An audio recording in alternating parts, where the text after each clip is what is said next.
I'm going to have to ring that bell louder and earlier, aren't I? Come around and chase you.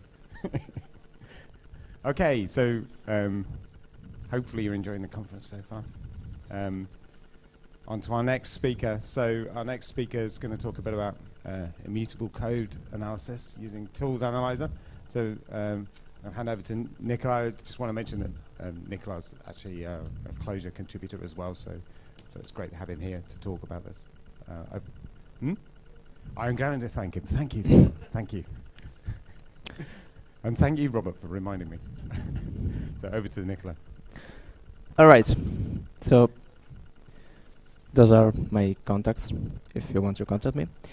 So today we're going to talk about Tools Analyzer, which is a library that deals with doing analysis over Clojure code.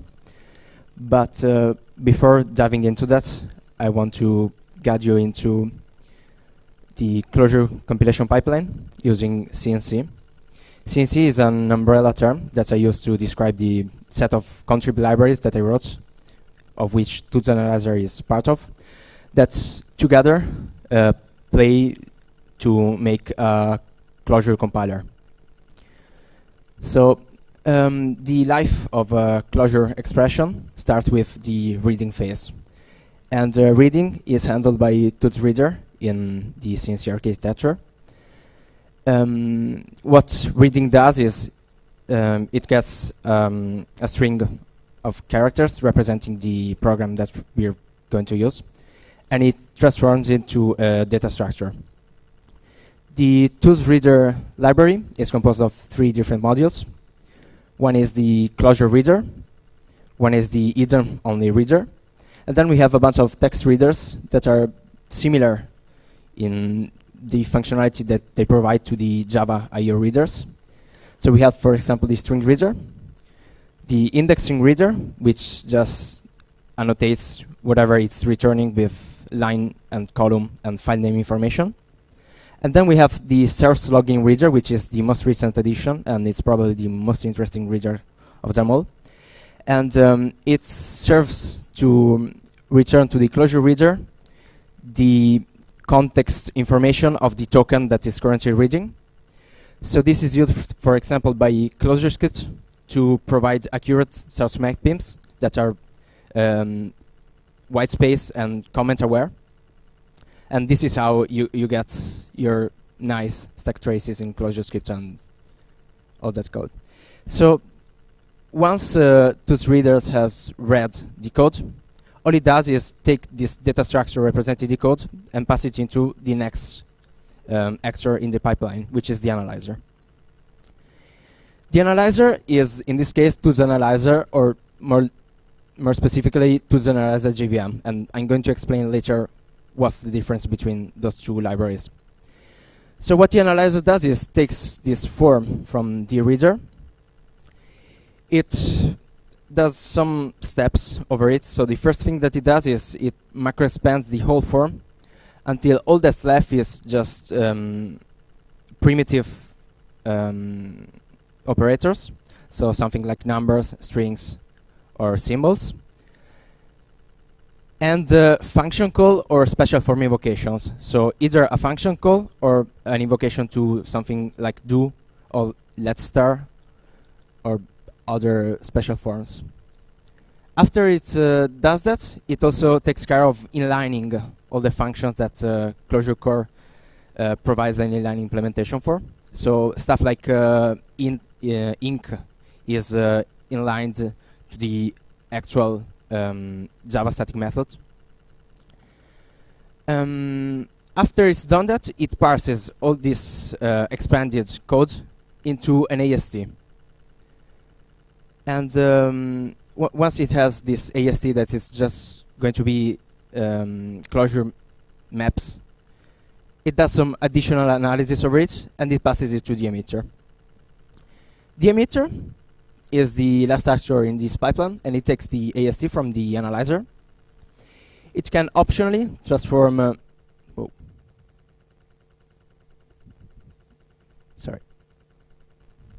it can optionally transform the AST into an internal representation, and then all it does is just takes this internal representation of the AST directly and emits the actual code, or bytecode in the case of Clojure on the JVM.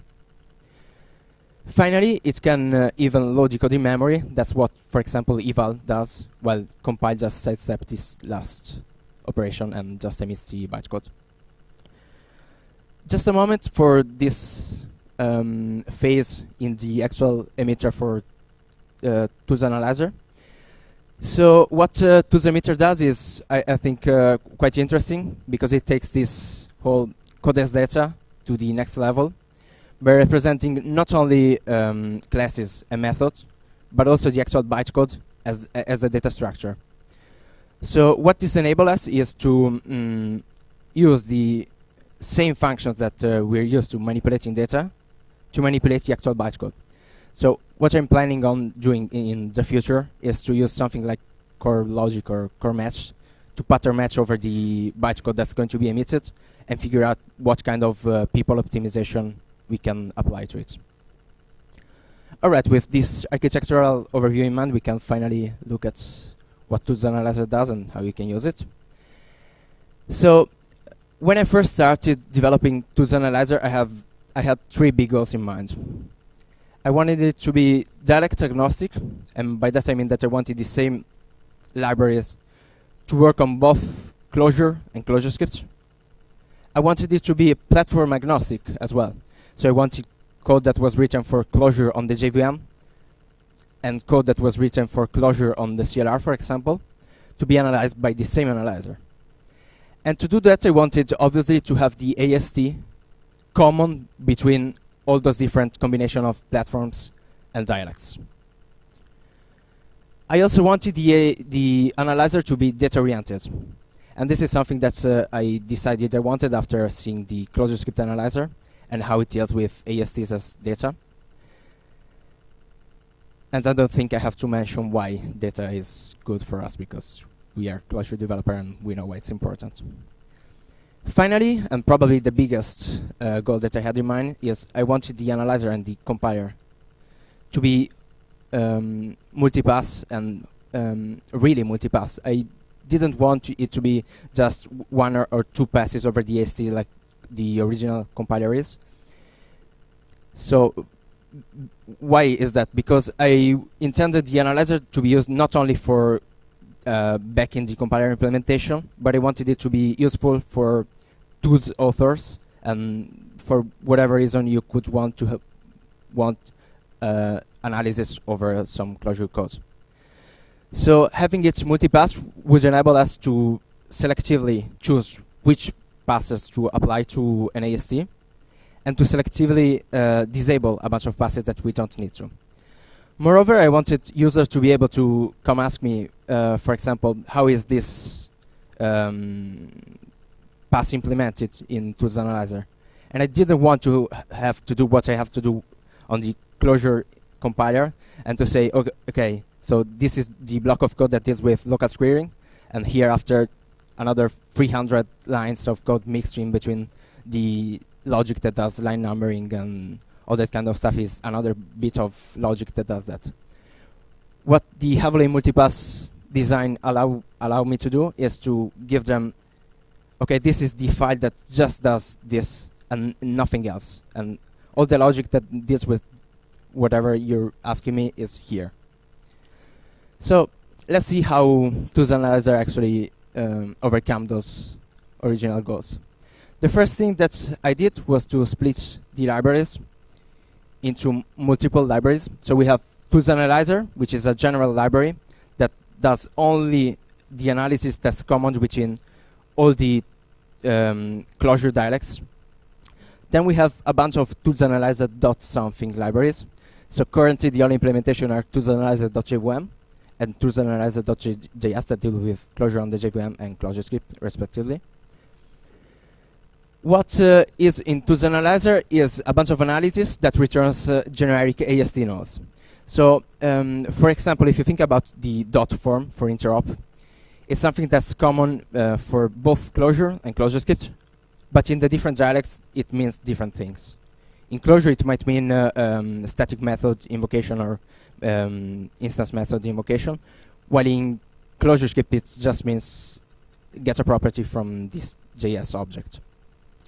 So what tools analyzer does, it just returns a generic node that says, okay, this is a .form, and tools analyze.jvm is responsible for telling him what it actually means later on. Then we had to figure out what the entry points that every dialect requires. And those are the macro expander, the parse function that deals with telling tools analyzer what additional special forms each dialect has, and what it means to be a var in this dialect, because Clojure has reified and real vars, where Clojure script just has compile time vars. Finally, the namespace system was completely abstracted away. So in Clojure we have a mutable namespace system, while in Clojure script we have an atom holding an immutable map. And this is what tools analyzer does in this .env namespace. It abstracts both the namespace system into a common namespace system. All the stuff is implemented either with dynamic vars that can be rebound by the correct implementation, or by multi-methods that gives us open dispatch. Data orientation. So I went with the Clojure script way of representing AST nodes as maps. The node type is under the op key. Every AST node has a form key that holds the original form that this AST node represents. And we have an env key which holds not only the lexical state of the analyzer at the point of analysis, but the whole state of the analyzer. So we can find stuff like what locals were available at the point of analysis, whether this expression is part of a loop and which loop this expression is part of, and all that lexical stuff.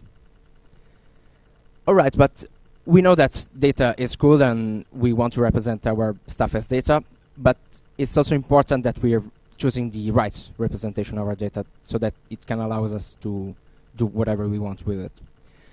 So this is an example of what an AST node might look like. And indeed, it was what I originally chose as representation for AST nodes. We see that it's a node with op type foo and two children nodes, one of which is just a single node of type bar, and the other is a collection of nodes, one of which is of type bar and other are potentially other nodes. And we have some meta information about the node. What does this representation give us? It's easy to update it because we can use update in or update. It's easy to look up because everything is indexed by keys, so we can use get in, and whatever we want. What it doesn't give us is the ability to traverse nested nodes in a generic way, because we don't have any way to say, okay, child 1 is a node, child 2 is a collection of nodes, and some info isn't. We don't have any explicit representation of what nodes are in this, what child nodes are in this AST node. And it also doesn't encode any information about what the ordering of those two child nodes should be. So we don't know whether, suppose this was an if statement, and this might be the test expression and this the then expression. We don't have any way of telling whether this test expression should be evaluated before the then expression. All right, so another potential representation would be to encode the children nodes inside a children map. This gives us easy update, lookup, and traversal because we know what the children are, but this still doesn't give us the property of knowing what the traversal order of the child nodes would be. So how can we solve this? All right, so we know that vectors are an ordered collection, so we just stick the nodes inside a vector. All right, we get now the explicit traversal ordering and the easy traversal, like the previous representation, but we lose the ability to be able to easily look up and update the nodes because we've moved from a key value representation to an index representation. This is how Clojure script solves this problem by duplicating the information both in the children vector and in the original AST node. And it's quite there, but not fully there yet, because we trade ability to have easy lookup and explicit traversal ordering, but we lose the ability to have easy update, because now we have the same information duplicated in two places, and whenever we want to update this children node, we have to be careful of updating the equivalent children node inside the children vector as well. So what tools analyzer does is it represents the children nodes. The children node in the top level AST nodes, and it keeps a vector representation of all the keys that maps to those children nodes. This gives us easy updates because it's just keys on a map and easy update. Traversal is easy now because all we have to do to be able to understand what nodes are actual children nodes is to just look at the children vector and figure out the keys that this AST node maps to. And the ordering is explicit as well because this is an ordered collection. Alright, so having the correct representation is not enough, unfortunately, because we need the ability to generically traverse it. So in Clojure we have already a core library that deals with traversing nested collection, and that is Clojure walk. So my first attempt was to use Clojure walk directly. It turns out that it's not a good fit because it's too generic. When we want to traverse this AST, all we want is to traverse the AST nodes. We don't want to traverse the meta information about it. We don't want to traverse the env information. So what I did was to provide a walk-like API that is AST aware. So we have, for example, AST children, which just returns an ordered vector of all the subchildren of the current node. We have pre-walk and post-walk functions that just run a function over the nodes in the AST in the order specified. We can give an optional reverse option to post-walk. So that means that the post-walk will be in reverse evaluation order. And this is useful for some complex analysis like local clearing that needs to look at the last node that is invoked. And we have another bunch of functions that are really useful. So we have walk, which is the generic function on top of which pre-walk and post-walk are implemented. Update children, which is just which is like walk but is just one level. And node which takes an AST and returns a collection of all the nodes flattened out. Think of TreeSeq, for example. And the cool thing is that all these functions are implemented in terms of reduce. What it means is that we can use reduce to early terminate every walk that we're doing for free. All right, so on to the final goal that I had in mind, the multipass architecture. So if you look at the tools analyzer code and the tools analyzer.clj implementation, it does very little. It's just 1,000 lines of code to do analysis on all Clojure and all the Clojure forms. Why is that? Because all the actual analysis is done by some small composable phases that are run on top of that AST, using those same functions that I just showed you. Every phase is optional and configurable. So that gives every user of the library an incredible power over what the analyzer will actually return. Those phases are combined into different logical actual passes over the AST. So, for example, in Tools Analyzer provides about 30 phases that are combined into just 5 actual passes over the AST, and that gives us incredible performance enhancements. What are actually those phases? They are just multi-methods. They're just functions that dispatch on the op key of each AST node. They take this AST node and they return an updated, a potentially updated view of that same AST node with all the additional information that they require to insert. All right, but okay, we have those phases and they're just functions, but how do we combine them? How do we run them over the AST?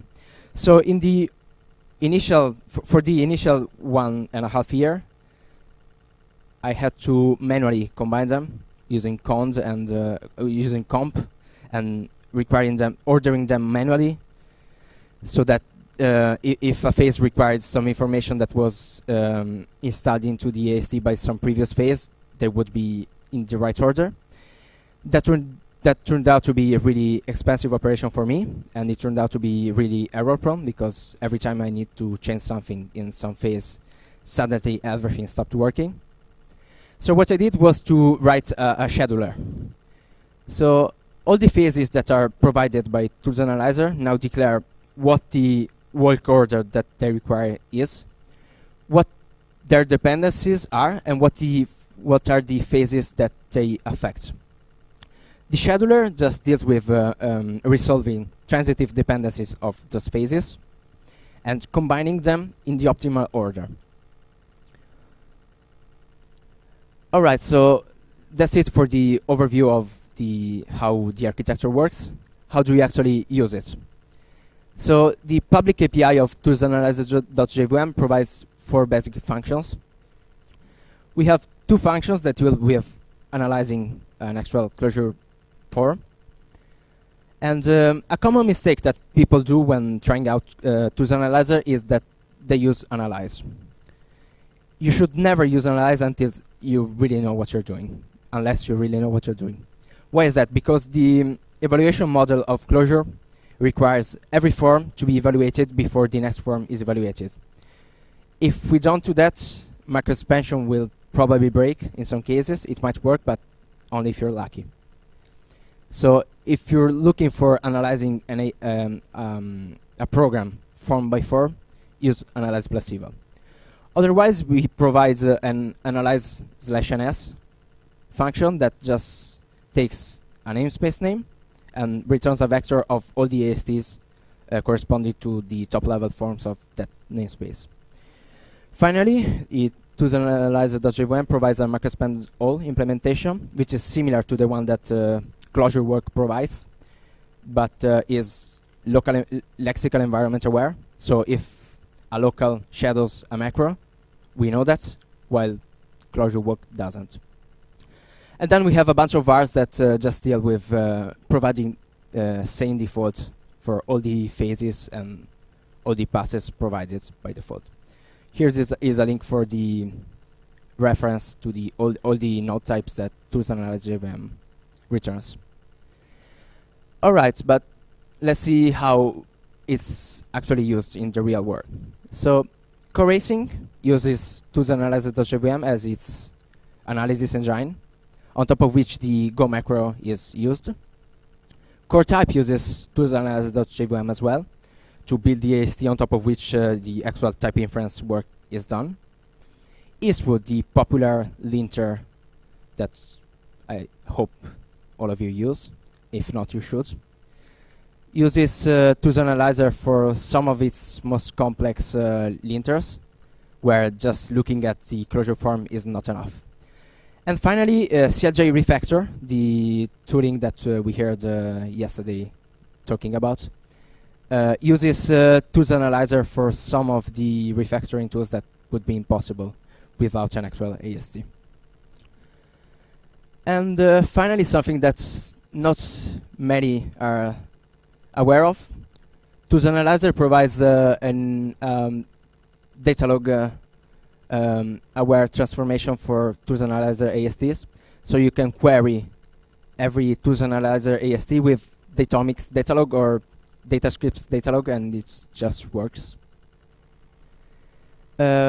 What's gonna happen in the future? A bunch of things. So probably the most important thing is to bring toolsanalyzer.js up to date with the most recent Clojure script work. Rewriting the method matcher, because the current implementation in the Clojure compiler is just nuts, and I try to rewrite it to be same, but it turns out that it's impossible to keep the correct semantics without using what Clojure actually does. And then a bunch of things with tools.reader, faster implementation and AOT support. And something that's really bugs me is that I'm the sole author of all those libraries, and I would love some contributors. I have a bunch of people to thank for this work. So most of the initial development has happened thanks to Google Summer of Code. Ambrose Bonner-Sergeant is the developer for CoreTyped, and he's run a bunch of successful crowdfunding campaign, and he's decided in 2013 to give some of the money he raised to sponsor the tools analyzer development. Cognitect has been sponsoring tools analyzer development for a year, and I want to thank Timothy Baldrige, the author of the Go macro, and Alex Miller, because I regularly bug him about what I think is broken in Clojure, and he's just great. And finally, I want to thank Andy Fingerhut, who was in 2014 has opened like 50 tickets on the Tools Analyzer issue tracker, and Tools Analyzer wouldn't be as stable as it is without all the testing that Andy has done. He's the author, he's the maintainer of the Eastwood linter, by the way. So that's all I had. If anybody has questions,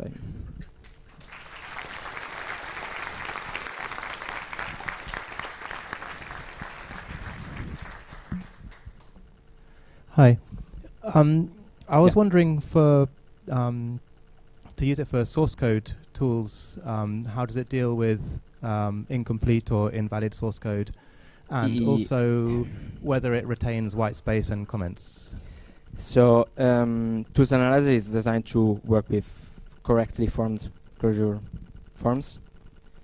So it can't really deal with stuff that's not going to evaluate in Clojure. It's a Clojure analyzer. It's not something that was designed to work with partially working forms. So the short answer is that it doesn't, but it actually somehow can do it, because we provide hooks into the analyze phases that do validation. So if you're smart enough and you understand what the analyzer should do if it encounters a form that's not really correct, then you can work around it, because it's open and you can just change the default behavior. It's going to be tough, but you can do it, and the CLJ refactoring guys actually do something like that. And for the white space aware thing, it's not, because after we read, we lose all the white space awareness. This whole multi-pass compiler thing is really interesting. I'd like to know how you learnt about it and where I can go and learn about it.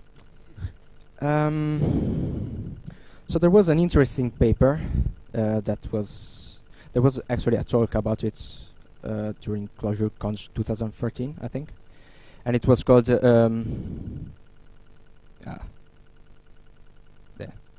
can't remember, to be honest. But it dealt with what they called micro passes, and it was a paper in Scheme where they implement a compiler as a collection of micro passes over DST, and it's much more multipass than the Tools Analyzer implementation, because we have only 30, but we use 20 passes, and they use like 80 passes over DST. So I'll link the paper in the slides, and you can have a look at this. Yeah. Okay, so my time is up. So thank you.